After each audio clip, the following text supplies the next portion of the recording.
ఈరోజు ఉదయం 2:30, 3 గంటలకి మా అత్తగారు ఇక లేరు అన్న వార్త వచ్చిన తర్వాత అరవింద్ గారేమో బెంగళూరు వెళ్ళారు.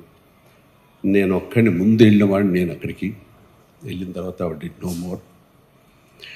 ఆ సమయంలో గోపి గారు మనం అనుకున్న ఈ ఆర్గాన్ డొనేషన్ గురించి నాకు గుర్తుకొచ్చింది.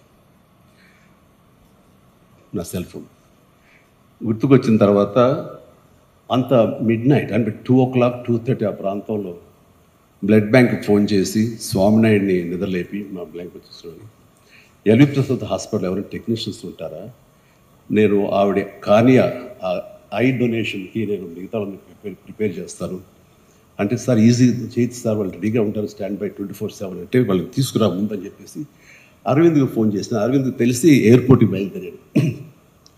అరవింద్లో ఇవ్వాలనుకుంటున్నాను, నాకు అత్తమ్మగారికి మా అమ్మగారికి మధ్య ఒకసారి ఒక కాన్వర్జేషన్ జరిగినప్పుడు మీరు ఇస్తారా అని అడిగాను.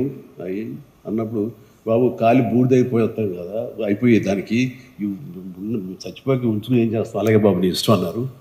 ఎక్కడ ప్లెడ్జ్ ఫామ్స్ మీద సంతకాలు పెట్టలేదు, కానీ ఆ మాట నాకు ప్లెడ్జ్ లాగా అనిపించింది. ఏం చేయమంటావు అరవింద్ అడిగితే, please go head. So early morning అది తీసి నేను హాస్పిటల్కి వెంటనే పంపించాను. దానికి సాక్ష్యమే ఇది.